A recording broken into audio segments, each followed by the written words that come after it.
Righto, buddy miners. Rick Ardea, welcome back, brother. It's good to be back. Good Matty. to be back. It's JD. like you never left. Thank you to X. Appreciate it, mate. You can't call it X yet. Still, Can't you? I saw Elon put a poll up. I saw Did you see that? yeah. So you put. It wasn't even a poll. It was like, oh, can we all agree that X is a better name than Twitter? And mate, every comment in that thread was like, we all still call it Twitter, Elon. So I wouldn't be surprised if he changes the name back. Oh, and mate, in respect of your return, mate, there is a bit on Sierra Rutile today. And JD wrote it up, not me. So JD's on the bandwagon. He's like, fuck, I'm the M&A guy now that you've been gone a week, Trav. It is a freaking fascinating deal, and more info keeps coming out of the weeds from this one. I missed you in the newsletter, Trav. There was only JD flying the flag for any devil in the detail or things like that. Righto, what we're going to talk a bit further about, because Trav's been just gathering information, insights, and opinions on the Anglo BHP possible deal, and we're going to get a bit more. We're going to get your side of it, Trav. Thanks, mate. What else we got? Liontown Quarterly, Great Sierra Rutile, Boss Quarterly, Ardea, the old bloody nickel laterite specky, even getting a mention. There's a bit going on there. Let's start. BHP-Anglo, Trav, this would have just given you an absolute rager when this come out, mate. It really did. I was away in Bali for the week, Matty, but my mind was elsewhere. I was wishing I was back here in Perth with you guys and just in front of the screen, just researching and writing and talking. But I couldn't be. I wish I was. I'm glad I'm here. That's now. why I'm so glad you're in this show, Trav, because you just literally don't want to do anything else. But you guys did a pretty good job covering it, I thought. And yeah. It was a bit of a lay of the land summary. I don't think we really I think the overall prediction at the end, which was we could have just said at the start, was look, they're probably going to reject it and BHP have to come back with a higher offer. That happened 2 minutes after we finished recording. I think the interesting point is the point on interlopers and what we said about that. I'm still fairly confident in pretty much everything we said there. I don't think anything's changed. And having listened to a bunch, which we're going to play through today, of experts and analysts out there, nothing has massively shifted my thinking. Trav, what's some stuff that you've found out? We know we've discussed it today that is, I guess, things that we mightn't know, intricacies of how this all works. I will get there. I'd say another like important detail to add to the story that has been a development, I think, since subsequent to your reporting was, the revelation that Elliott has, popped up with 2.5% of Anglo via, direct holding of stock and also derivative positions. Elliott Investment Management, of course, is an activist hedge fund, like the largest in the world. They are pretty vocal about, taking views on things. They come in with an agenda. They write about would know this first and foremost. They absolutely would, mate. They're loud about it, and they're often right. Like they're pretty clever people there. And so anyway, that's an important fact, and I'll get to that later. But before we go further, I've amalgamated some different views out there that you see flying around, because everyone's coming out of the woodwork with an opinion on this, because it is the biggest business story of 2024 so far, I think. So I thought it'd be interesting to just play some snippets from all of the different people that are providing some opinions out there in video or audio format. Matty, we'll start with this one was on CNBC. It's John Mayer of BHP-Anglo. I'm going to play it and then we'll give an opinion. And I'm not entirely sure that Anglo American is necessarily the main target that they want to go for. I think Anglo's is an easy target, although there are complexities. The board of Anglo has got to jettison its South African assets. BHP in South Africa, I think, don't get on that well. But of course, the big shareholder in Anglo is the Public Investment Corporation of South Africa, and I don't think they're going to be that keen to see BHP come in either. So I really I wonder whether possibly the Chinese are quite likely to come in and make a counterbid, and China Inc. or some China state company would probably be quite welcome in South Africa. Although let's face it, all the valuable assets within Anglo American are outside South Africa these days. So it's quite a diversified group. But I do wonder whether BHP might turn its attention to Rio Tinto, perhaps, later on. We know that BHP and Rio Tinto have had discussions in the past. We know that those two companies would I think be quite keen to get together. So it's I think there could be a lot at play here, much more at stake than just Anglo-American. I thought it was going to be a bit of a song, like "Waiting on the Bid to Change" by John Mayer. Well, maybe that would have been a better take than that take, because I thought that was a pretty poor take. Don't know what you guys thought. No, I don't think Rio and BHP would pass any sort of competition regulator. That wouldn't get up. And then he talked himself out of his initial point on China. Assets in Australia, they're not going to land in Chinese hands very easily. So, mate, put that take in the sin bin. Next take. Is the only way that would work is if China literally took the South African assets out by themselves, like that. China. Oh. But like they can't. China effectively, China can't you won't get approval to get any of the South American assets or the Australian assets. There could be potential if what you're saying is for them to buy Kumba and to take Amplats if they were interested. Rio and BHP cannot merge. Yep. Like competition, zero chance. Bad take. Take number 2. You guys ready for this one? This is Ben Davis of Liberium Capital on Bloomberg. Do you have a view on what an attractive premium or an appropriate or a fair premium would be for this business? It would have to be, it would be, I mean, for us, we're looking for at least 30% to the close, I think, for that to be considered by the board. But even then, it is challenging. I mean, the reason why Anglo flags this as being so opportunistic is that they have massively underperformed the rest of the sector over the past 18, 24 months or so. So, this is ever since they've had like all mining companies, have had a bad run of operational mishaps. Some of them their own fault, some of them infrastructure related in terms of what's actually happening in South Africa. So, for BHP to come in now is always going to seem like a bit of a timing-wise. A lot of speculation that it won't just be BHP making a bid for this company. Who would top the list of other potential contenders? How much appetite is there within the mining sector for this business? So compared to where we were in 2012, where people were just trying to buy anything and everything, it's got a lot calmer. We saw Glencore Tech last year. They've probably got their hands full with that as that goes through the regulators. So it's not a long list of people. Probably Freeport and Rio Tinto are the top 2 names. But Rio Tinto, in my mind, is probably the one that is most willing to do the deal.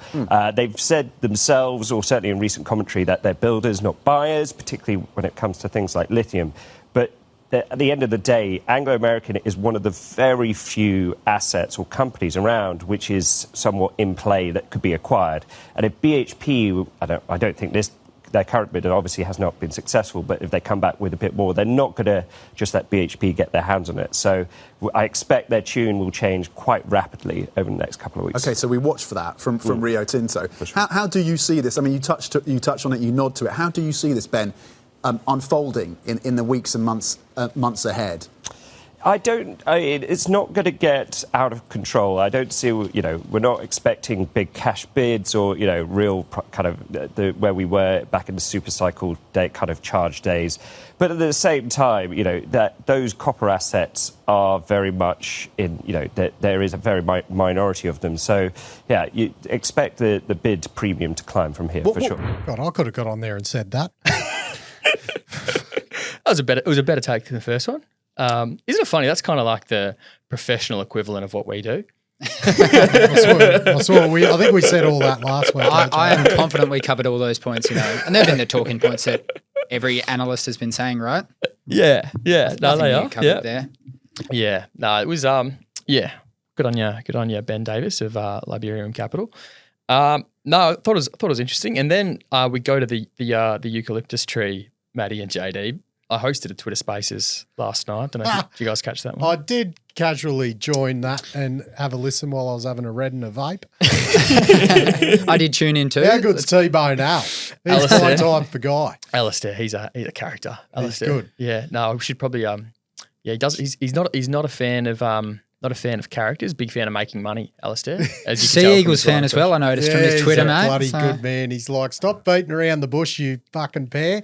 Is Anglo a buy at the moment or not? I don't care about the management. But anyway, I loved it. We'll go to the koalas take, or one of them, and we'll have a yarn about that. If you're an Anglo institutional investor, you need a proper premium on BHP shares, before considering any premium that comes from the spin-outs. And you need this to be a friendly deal to do this with the spin out. So if BHP had gone and taken 1.2 billion shares, so that's 240 million times, that would be like 5 billion plus. It would be massive. It would almost basically be like an annual capex budget in terms of cash, and they'd rated Anglo to get to 19.9 and said, hey guys, we'd love to talk. I mean, the UK has very strict takeover rules. Like BHP now has 1 month to put up an offer or go away for 6 months. So I think the board then would be like, so you need us to agree to do 2 spin-outs, have really complicated conversations with Pretoria, which is kind of our legacy nation.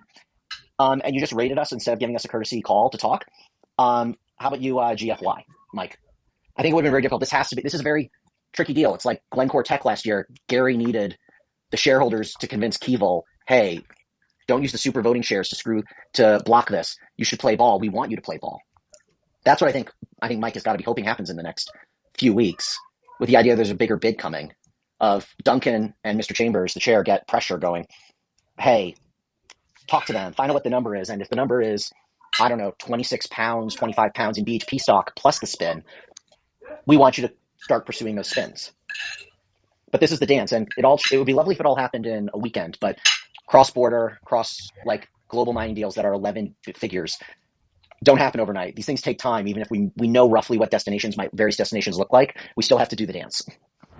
So I found that take kind of interesting, because what Koala speaks to there is ultimately, like Anglo potentially getting pressure from its shareholders to pursue these spin-outs and engage with BHP meaningfully. And heck, with Elliott popping up there, like that's the angle I want to go to when we talk about this a bit further as well. What do you guys take away from the what you tuned into? I agree. I found that more interesting. We've got the AGM for Anglo tomorrow night as well, so it'll be interesting to see if there's any sort of Q&A type of activity. I'm not sure how these LSE listed companies go down at their AGMs. Yeah, there'll be some commentary from the chair. I looked at the resolutions and there was I didn't see anything controversial there that you'd have an activist vote against, for example. But yeah, it's all happened a bit too quick for that. And agree, on his point that these things take time, and we'll see, with the Oz Minerals deal, we saw that BHP stepped away, kind of saw that nobody else was coming into play,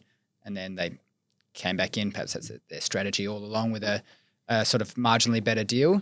And we'll sort of see what happens here. We'll see if anyone comes out the woodwork and wants to do a deal as well. Bit different this case, but because of the UK takeover laws and the time on it. Because if they don't put the next one in within a month, they've got to wait 6 months. So it's a bit more time pressure than the Oz Minerals deal. So that's going to make it interesting because it's forced. Love it. And to the point on interlopers and like how likely or unlikely that might be, Koala had this to say. I think it's worth playing. I think that the BHP board is not going to be ready to – I think I put a number out there like 25, 26 pounds in BHP stock. So instead of BHP being owned 15% pro forma by Anglo shareholders, it would be like 21%, which was like 10 billion pounds more of consideration. I don't think the board is ready to make that big of a step up in BHP consideration. I mean, a lot of the premium here is in the spincos, and we just don't know what those are going to be valued at. Once you factor in forced selling, rotation, and is there a bid for that much Amplat stock or Kumba stock? So I think if I'm Anglo, I'm going to Jakob right now. I'm going to go, look, you have all this cash. Jakob, the CEO of you have all this optionality. Look what we could do together. Oh, you're worried about the coal. Let's go get Gary. I'll let you guys bid together. Gary takes the coal, and for the sake of making this less antitrusty, Gary can provide can also have a support bid for Minas Rio and Kumba. If someone says Rio can't have more iron ore, you go, fine, Gary, those are yours at this price. I'd be looking at that bid to get tension. But other than that, I don't see a real alternative bidder here. So it comes down to, does BHP board, are they ready to really step up in a material way? And given the Mike Henry bio that came out, profile, this does not seem like the first bid and then there's a second, then there's a final bid. This feels like the bid before the final bid. I don't think a deal happens, because also with all the positive momentum and publicity for Bold Batar around in Rio recently, it feels to me like there's going to be a Rio CEO succession in the next 12 to 24 months, and Jakob has done a good job. But is he about to spend all the optionality before his likely successor steps in and handcuff him? That doesn't make sense to me. Succinct as always.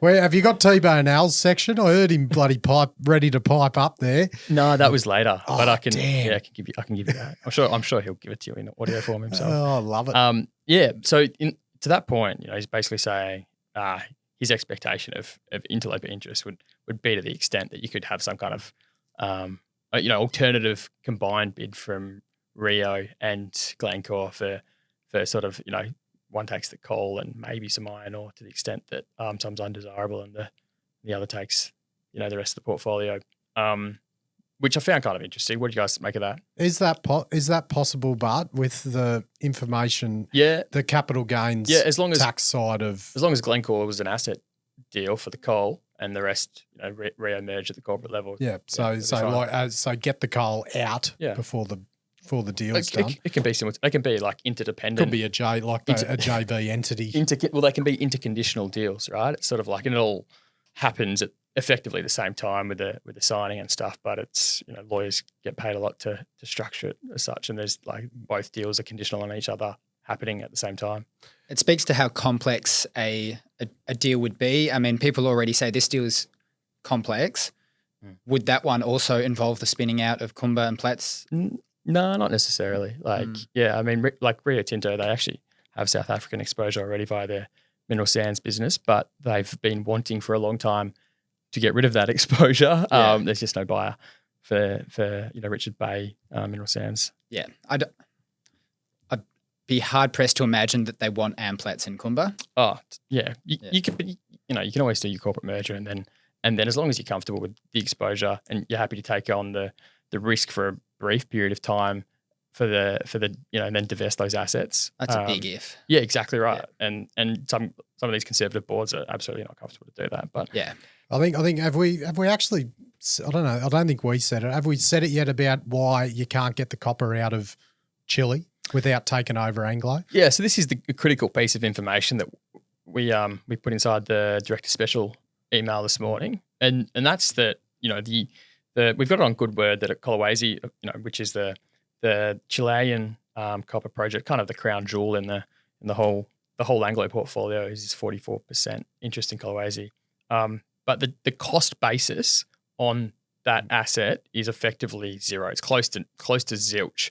And what that would mean is that if any party, this is BHP included, wanted to bid only for the copper assets, for example, or only for Kolwezi or whatever, there's a capital gains tax payable on that acquisition, which measures it from a cost basis of zero. So you're paying an absolutely unpalatable, enormous 30% on shitloads. Yeah, I actually didn't look up what the effective capital gains tax rate in Chile was, but as I understand, they're pretty astute tax officials in Chile, and you just can't engineer an alternative, right? So you have to pay that, and you just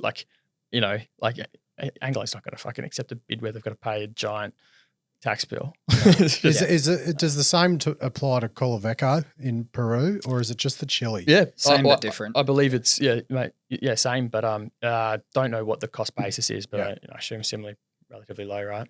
Yeah. So that's why this has to be a takeover or a bloody merger with Anglo. You do it at the headco, you're 100% right. You don't have that capital gains issue. Yeah. And I want to talk about the involvement of Elliott. So global hedge fund, like we talked about, activist, their involvement is so interesting to me. And if I were a betting person, here's what I think Elliott's angle is going to be here. You remember when we had Ben Cleary with his activist spiel for Tribeca? Here's what you should do, pursue these things in this way. That's what these activist investors kind of do, right? They go to these majors, take a stake and say, this is what you got to do, blah, blah, blah, blah. Well, here's what I think. If I was Elliott, here's what I'd be pushing Anglo to do.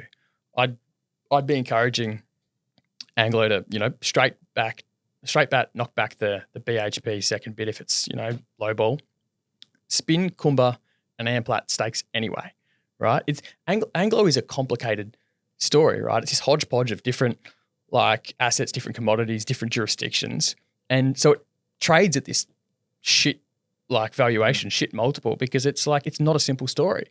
Simplify it and you will absolutely be rewarded by the market for having a much simpler story. So pursue that. I know it's got all these South African connections, but part ways with it, spin them, pursue them anyway, right? It's literally what BHP has done themselves. 100%. Simplify the story. Glencore has a lot of these, conglomerate mining companies have had a strategy of simplifying their portfolio over time. And Freeport's the comp, right? Pure copper. People understand it. Obviously, they produce a bit of gold and whatnot, but it's a copper play. And look what multiple of EBITDA it trades at. You know, it's fucking insane. So, like, I would, you know, if I was Elliot, I'd be encouraging Anglo to spin Kumba, spin Amplats anyway. Run a sale process for De Beers. Get what you can for it. Like, I think it's a zero. Personally, I think diamond market's fucked as a result of lab-grown diamonds, but see what you can get for it. And then remain extremely prudent with any marginal spending on Woodsmith. Like, just don't, like that thing could be a cash sink, right? Just be prudent as all hell. Got it. Yeah. What you were telling me about that, I haven't looked at it yet, but like the underground, 37 Ks of tunnel underground development off a massive shaft. And, two giant shafts that go down like 1.5, 1.7 Ks deep, and then there's also a tunnel that is like a 37 kilometre long tunnel to avoid any disruption at surface because it's a national park. It's remarkable for polyhalite, which has no proven commercial demand yet, other than some MOUs. Yeah, wow. And then they're not even in the sandstone yet, by the way. There's a lot of unknowns on that one. Yeah. Did they have a stake before this bid? Have they been accumulating? They've been building it. I think they've accelerated. So they were building earlier. They've accelerated subsequent to the news that BHP's there. And so look, if they outline that strategy to the board and management of Anglo, saying pursue these things, how long is it going to take to spin the South African assets, sell De Beers, etc. Might take 12 months, right? Put a 12-month timer on it, and in that 12 months, at which point you're going to be way more institutionally attractive. You've got a simpler story. You don't have the same jurisdictional risk. Some of the quirky commodities are gone. It's just a simpler, easier story at that point, and you're probably going to re-rate. Maybe copper runs a bit more in that time. You've got way less geographical risk. You're going to be way more attractive to BHP, Rio, and Glencore at that point in time. And by the way, on the topic of Glencore, like, think about them, right? They're in the process of completing this transaction with Elk Valley from Teck. That's going to take time, and they probably are hamstrung. They might not be able to move nimbly now, but in 12 months, they probably can. And in 12 months' time, what's happened since then? Okay, Elk Valley's completed. They've probably convinced their shareholders and called off the demerger. They'll keep the coal, great. And then their balance sheet will probably look, okay in 12 months' time because they've started to pay down the debt in the process as well with the great coal cash flows that come from Elk Valley. And then they'll be a real contender so at that point, you might have a simpler story and you'll be attractive to three capable bidders, and you'll be able to sell yourself for a lot more at a higher premium than you already are. So if I was Elliot, I would encourage Anglo to do that. So are you saying Anglo have sort of got two situations where they can win out? They can either win out by a uplift in the BHP bid. If BHP want to play ball and fucking give them a big big uplift, then play ball. So they win out there, if not, go down the other road. You're saying spin it out and then re-rate yourself and do what Elliot tells you to do, which is what I think that is. Yeah. This isn't like new news. Duncan has literally said for the last 6 months now, everything is on the chopping block. We're happy to sell everything. I think the South African government would have a serious problem with a lot of these things. They look at Anglo as a South African company, and they would, I think they would hold it up. They wouldn't want the company just to disappear from being a South African company. On the point of Elliot as well, whilst I agree with a lot of the points, 2.5% is a it's a small position to be this loud and active. It's not surprising, but you can make friends on the way. You can become friends with people will see on the register. Tie with them. You can have outsized influence with a little stake. You definitely can, but you'd need to, because 2.5%, you're not really gonna do too much with that. But it's not surprising at all. I think they're gonna try and do everything you've said. I mean, the one Woodsmith, they haven't acted that way in the past, but maybe this is a sort of, seeing the light moment, and they'll start behaving a bit better and sort of assessing whether that is capital that's going to be spent well. Amplats, you're going to be selling at the very, very bottom of the market, so that one's going to hurt. But, that's you can just distribute to your shareholders or find out other ways to do it. Who do you think's going to pick up the diamond and PGM businesses if you're going to do a spin out? Well, the PGM business is an easy one. I mean, in some ways you could actually just, end up with a standalone listed Amplats on the JSE in which Anglo has no shareholding. That's fine. Or if there's competition implications given the concentration of the PGM market, but there's players there like Impala. You've got Northam. You've got Sibanye. You need an operator for this. Maybe that's either a standalone Amplats or it's one of those existing ones. I think standalone would be the only way to go. I think all the others are in so much pain and they're losing so much money.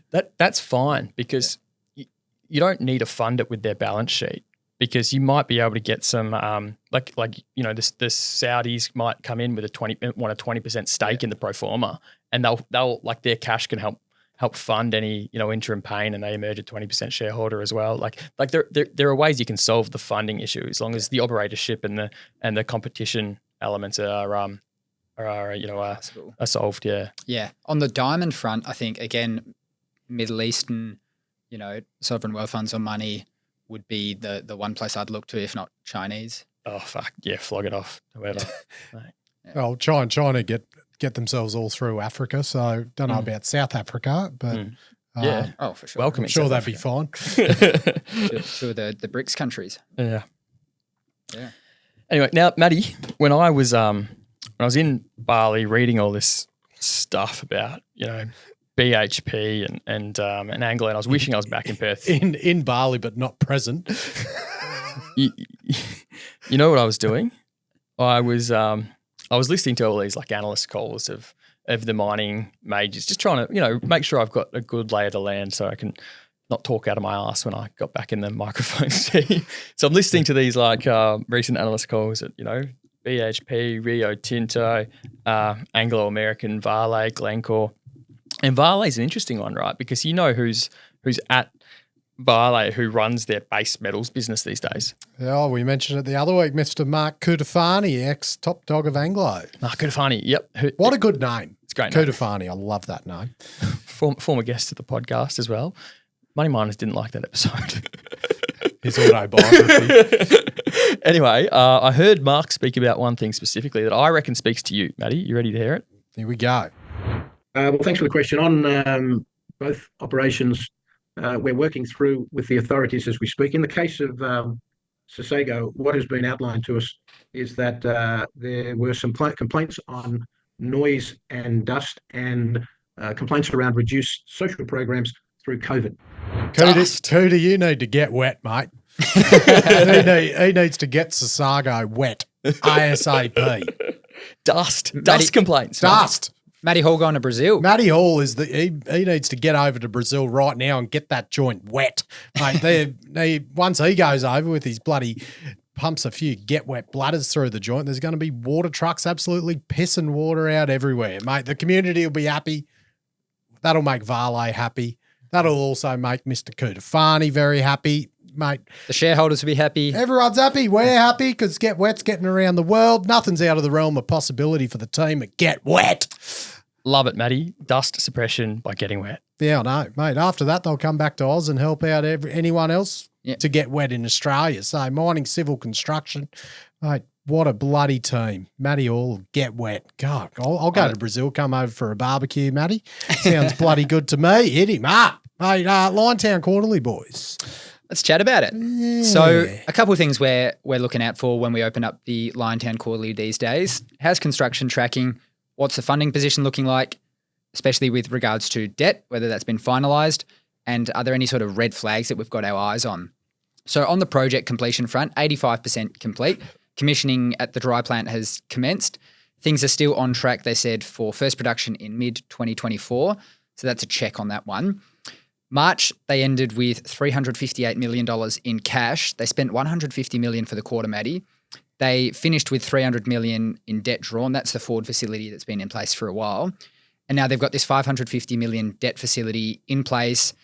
We've been here before, they had this in November of last year from memory. Then it got pulled, all that drama. So what they've said is they are working towards the checks that they need to meet and meeting those conditions so that they can satisfy and draw down that debt. And they said, subsequent to meeting those conditions, they'll be drawing down in Q3 of this calendar year. So we'll flash up a couple of those conditions now on YouTube. They're quite standard.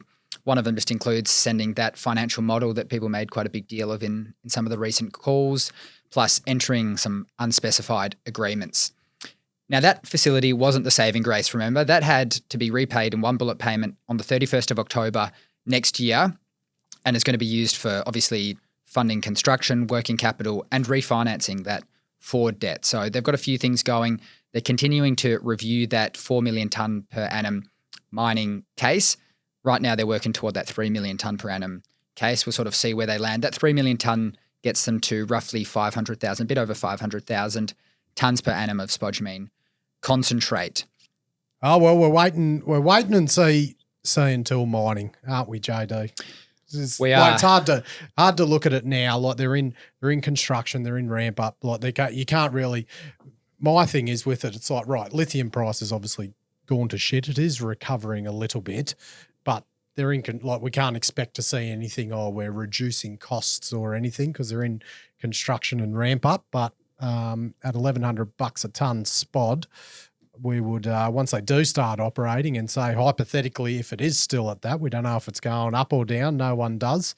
Everyone that owns lithium stocks thinks it's going up, I've found. But yeah, it'd be looking at like there's one thing on the ramp up and the operating of it, but it's like, are they going to make enough money at those prices or any money before they have to start trimming costs of their business, because they're operating as a very sophisticated business for 3 million tonne operation, I believe. Yeah, we'll see over the next 6 months how construction continues. I would imagine they maintain that 3 million tonne per annum base case, just given that additional capex is needed to get to 4 million tonne per annum, and given that those conditions haven't yet been met, that's a bit of a flag floating over their head. Not locked and loaded yet, is it? Yeah. Trav? No, I mean, like it's still subject to a base case financial model. Like it's you call it standard. It is kind of standard, but it's like everyone sort of thought the last debt facility conditions were kind of pretty standard and sure thing. I'm not saying there's going to be a big issue with the this debt facility because it's a bridge facility ultimately. So your risk profile is a lot different there. But if I'm Gina, I'm probably still waiting for more de-risking events to happen around the financing, around the ramp up before I really show my cards on when and how I want to play. You just wait and watch as those de-risking events happen. Yeah. And 1 inch, like looking at, I don't know if it was the free on board or the CIF rate, but I think their DFS, like their last number was something like 600 odd bucks a ton unit operating costs, whereas I think it was 690 for C1 costs. Yeah, so roughly. Look, Pilbara Minerals there, I know their CIF unit operating cost last quarter was 790, and their free on board was in the 600s, but they're doing 4 million tonne and an open pit, and this is an underground mine, and undergrounds are mostly always higher cost than an open pit. Unless you've got stripping an absolute gut load. So that's what we'll be watching. And it's not one of the conditions, but I'm sure they're just analysing the lithium market and they're just waiting. This is the financiers and they're just looking at that lithium, because that's one of the key reasons why it fell through to start with. They might not have written it down on paper, but I'm sure they are having a close eye on what's happening around the world. Yeah, and you look at them, if you compare it to Bellevue a bit. Bellevue are on the hinge at the moment. Are they going to get through without raising any more money? And you've got gold prices where they are. You've got look over to Liontown. They're going through the same journey, lot bigger scale, but lithium prices are depressed. So there's a lot of pressure on. So agreed. Fumble in the jungle, JD. Sierra Rutile. JD, I love it how you've there's not one person can be responsible for one thing around here. It's everything is transferable. not to me, but you two do a great job. Right, what's the updates of the Great Sierra Battle of Sierra Rutile? So we had some fascinating news come out today, and we're going to keep it light, but the stock has fallen quite a bit over the past couple of days from highs to lows, 14.5 cents back down to 10 and a bit. So it's a substantial sort of fall away. And we're just going to skim over what's happened today. So 2 substantial notices came out, as well as the withdrawing of PRM's takeover. So PRM also had these 249Ds. They wanted a bit of a shake-up on the board, and they've withdrawn their three changes that they wanted to make happen. Oh, so Yarn's not going on anymore. Yarn, mate, this is a weird thing, right? Yarn is literally nominated by Mano Mining to go on the board. And by the way, what the fuck's going on with the board of Sierra Rutile? Because they haven't recommended to reject him. They've left that nomination unrecommended. Anyway, it's just, my opinion is, you do one Google search of the bloke and I don't want him on my fucking board. But I don't want to say no to him either. I don't want to piss him off. So some people might be wondering, what the hell are we talking about? There's lots of different players and stuff. PRM are the group that are associated with Gerald Group. Craig Dean is the CEO of PRM. He runs Gerald Group as well. They came in to buy the company at 9.5 cents following the suspension at Area 1 of the operations, which was in early March. So their bid came around about mid-March. And Gerald Group, they're a commodities trader. They're familiar with a lot of operations in Africa, and they run a mine in Sierra Leone as well. So PRM, they've withdrawn that. They've withdrawn their attempt to get 3 people on the board, but they're still pursuing the removal of Toynes de Bruyn from the board. Now, he's the MD and the CEO of SRX currently. He's based in Freetown too. Freetown, he's capital of Sierra Leone. I think he might be the one person on the board based in country. Oh. Yeah. So GemCorp have bought 19.9% of the company, and they've bought the majority of STAM, that's Samuel Terry Asset Management's stake. Now, you'd assume that there were these 2 resolutions that STAM had put forward. They would get, there was one to add and one to remove a board member. You'd think they'd be revoked, but nothing's happened on that front. Now, these shares were traded at 15 cents, which is more than the stock has traded at any point in the last 6 months, which is pretty interesting. And then you've got Leon Oil. Now, they are a local oil and gas group in Sierra Leone. They picked up 5.4% of the company. Just do a Google search. You can get a feel for these types of characters as well. They bought their stake on market, paying an average of 13.2 cents. So again, fairly high considering where the stock has traded in recent times. So we're now left with 4 parties: GemCorp, PRM, Rockbridge, which is also called Mano Mining. They hold 11.9%, and then you got Leon Oil at 5.4%. It remains to be seen what PRM does with their stake. They haven't made any announcements on that just yet. And I think that's where we'll leave it for now, because this, is entirely warrants its own episode. There are so many details. A lot's been sent through to us, but we'll just leave it at that for now. I spent a long time on my holiday thinking about this one, right up until BHP bid for Anglo, and then I stopped thinking about it because I was like, my head's elsewhere now. But I will come back to this because you're 100% right, mate. There's a big fucking story here, a really big story, and it needs to be told, and it will be told. Could not agree more. What was more. the one we did last year for, or used it? It was the 5-inch. There was a 5-inch one. There was an AVZ one as well. Yeah. Oh, yeah. The whole history. Yeah. Yeah, that was a. Mate, they're close to being delisted. There's a common factor amongst all this. That's this month. Africa? TIA, mate. Alrighty. Boss. Oh, mate. Go the U, JD. Ramp up underway at Honeymoon. So another nothing too much new here, but you're going to get into some things that are new. But I don't know. We're lacking a bit of colour on what's really going on. I think we at are, Honeymoon. mate. We called out, was it last week or the week before, how we didn't like how fluffy their language was. So we'll speak about what they said in their activities update today. Honeymoon ramp up underway. Steady state for that is just under £2.5 million per annum. Then they've got first production at Alta Mesa, the asset they've bought in Texas into that they have a 30% stake there. Steady state for Boss's share is £500,000 per annum. They finished March with 100 million Aussie in cash, plus they've got that 1.25 million pounds of uranium locked up. That's worth about 170 million on recent spot pricing. So they also signed a sales contract for £200,000 per annum for each of the next 4 years. That's, subject to market pricing with a floor and a ceiling to it. Now, here's the point where it gets a So bit... effectively, they're pretty bloody exposed to the 80%, 90% exposed to the spot price.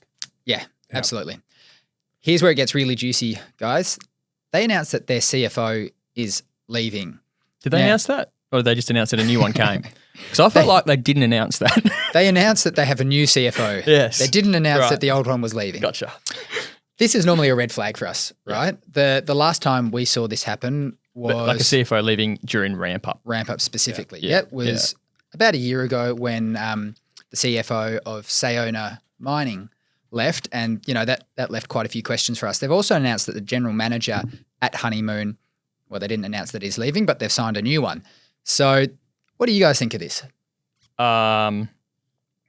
It just raises question marks, right? And I think you give them the benefit of the doubt until you see signs of all is not well. But I think it just raises question marks. I don't like not acknowledging the outgoing CFO and the outgoing GM of Ops, to just glaze over that and just announce key executive appointments without acknowledging the departure of that. Just makes it look even more like a little bit, raises even more question marks. And I suppose I'm a bit more suspect given how they didn't really, come forward and say anything was wrong with regards to first drums of uranium being produced. That just makes the lens at which I look at this a bit more skeptical. Mm-hmm. I will say the GM they've got is looks like a metallurgy background. So that's GMs can be bloody mining engineers, geologists, whatever. So I like there's a metallurgist there because the critical thing here is bloody the processing of this. So that's one tick there.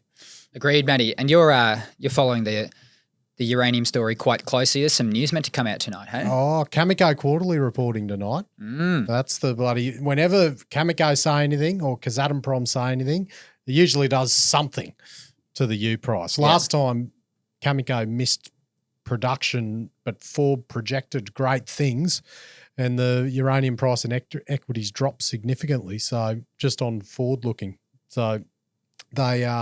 but the uranium price that was when it was bloody flying. And everyone's like, oh, this is it. It's going to keep going. And then it bloody shit itself. So, it's been tracking along around the 80s to $90 range for a bit. We'll be keen to see how to Cameco if MacArthur River and Cigar Lake are producing at this 18 million pound run rate that they projected in the last quarterly. So it's going to be hilarious when the Cameco CEO, Tim Gitzel, says, we have engaged the services of WA Waterbores for our Smith Ranch Highland and Crow Butte in situ recovery operations. I'm waiting for that comment because that is probably the one thing that will get that Cameco share price flying. That's the one thing I'm going to be looking out for. Yep. That's the bit. Forget inventories, forget production. Don't worry about the spot. Contracting, nothing. Nah. It doesn't matter. Who's drilling the bloody bores into these paleo channels? And I think on the back of what we've been talking about with WA water bores,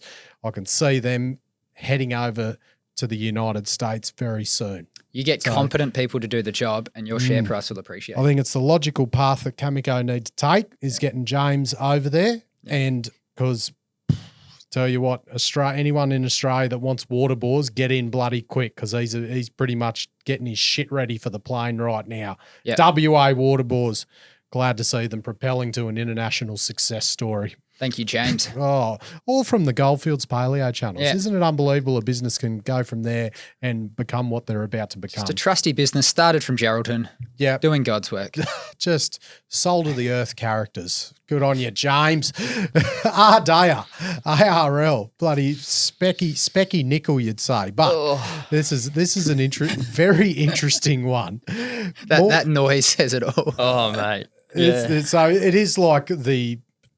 Well, it's one of the, what is it? It's got federal project status. That was the big bloody title of it. So interesting sequence of events. So Ardea, so they got the Kalgoorlie Nickel Project, which should be called the Kalgoorlie Nickel Laterite Project. Laterite. Just to be clear. So they've come out today, said they've announced a JV, a binding cooperation agreement.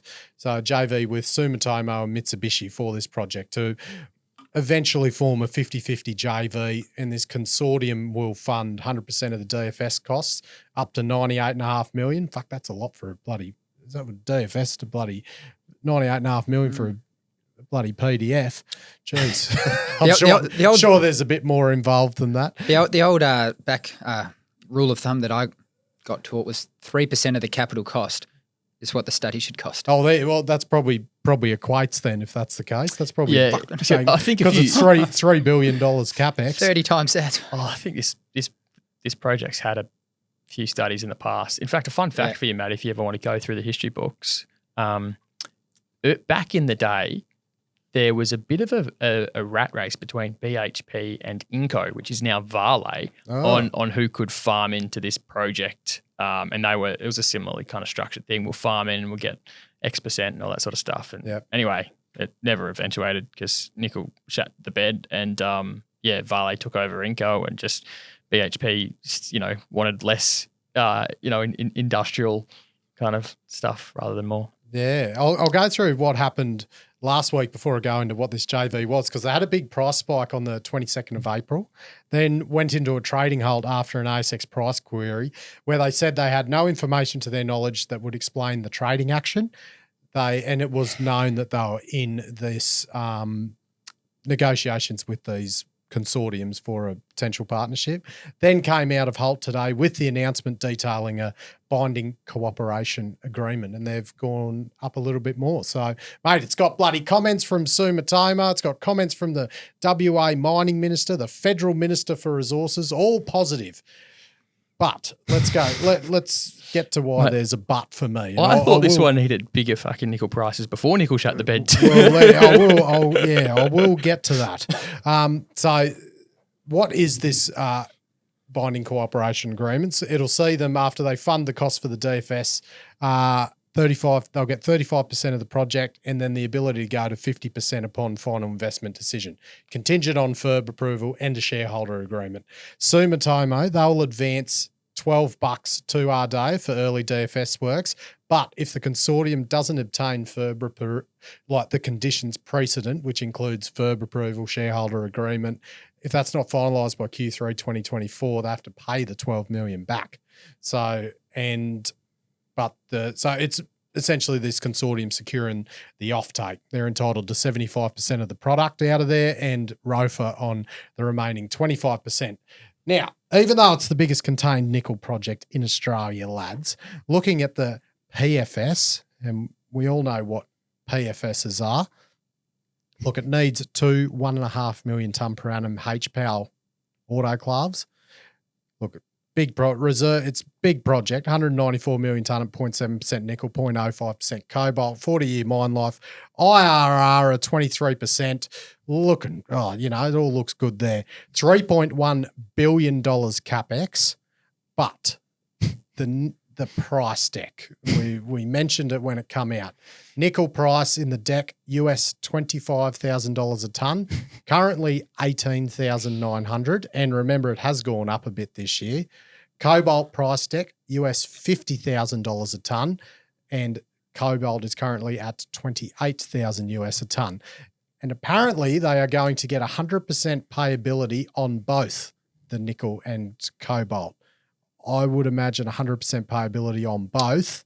It would be near impossible. That would be impossible. Yes. Yeah. For reference, Matty, First Quantum, 400 kilometres like south of Kalgoorlie-ish, producing HPAL Ravensthorpe there. I did the math on the last quarter and they got 74% payability on their nickel produced there. So, yeah. So, mate, a 7% discount rate on their fucking numbers as well. Anyway, it was just it was a stupid study. Yeah. Anyway, but then it raises the question. It's like, look, it doesn't make bloody.